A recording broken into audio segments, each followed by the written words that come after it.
ایک مرتبہ ہمارے ابو نے ایک واقعہ سنایا تھا جس کے وہ خود چشمدید گواہ تھے۔ بہت پہلے ان کی نوعمری کے دور میں جب خود ان کی شادی نہیں ہوئی تھی تو وہ اپنے ایک سندھی دوست کی شادی میں بارات کے ساتھ کسی قریبی گوٹھ گئے تھے اونٹوں اور بیل گاڑیوں پر۔ واپسی پر دولہا دلہن کو ایک ہی بیل گاڑی میں بٹھایا گیا۔ دلہن کافی کھلے اور گھیردار کپڑوں کے ساتھ ایک بڑی سی چادر اجرک میں لپٹی ہوئی تھی۔ وہ بہت بے چین اور مضطرب معلوم ہو رہی تھی اور بار بار پہلو بدل رہی تھی۔ پوچھنے پر اس نے بتایا کہ اس کی کمر پر کوئی چیز حرکت کرتی ہوئی محسوس ہو رہی ہے۔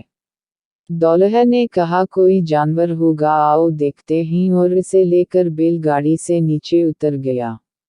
اس کی چادر کو ہٹا کر دیکھا تو روایتی سندھی عروسی پراندہ کے بھاری بھرکم آرائشی فندنوں میں ایک سانپا الجھا ہوا تھا۔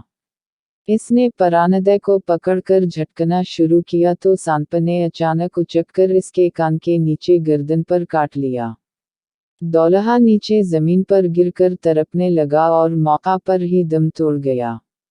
اس اثنا میں باقی لوگ بھی اکٹھا ہو گئے تھے۔ انہوں نے سانپ کو پکڑ کر مار دیا اور دلہن کو وہیں سے واپس اس کے گھر روانہ کر دیا۔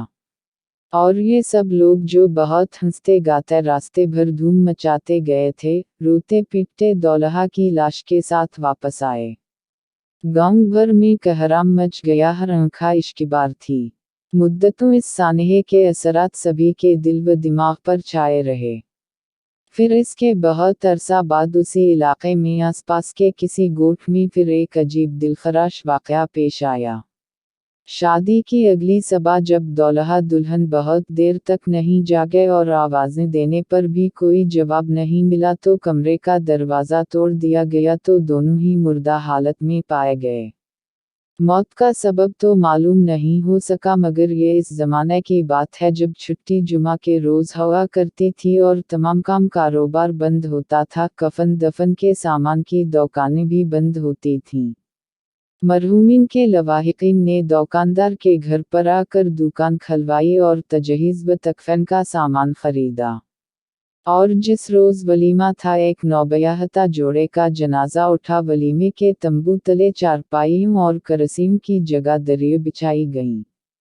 دیگیں بھی اتری، مگر میت کے کھانے کی ولیمے کا اجتماع ماتم میں بدل گیا۔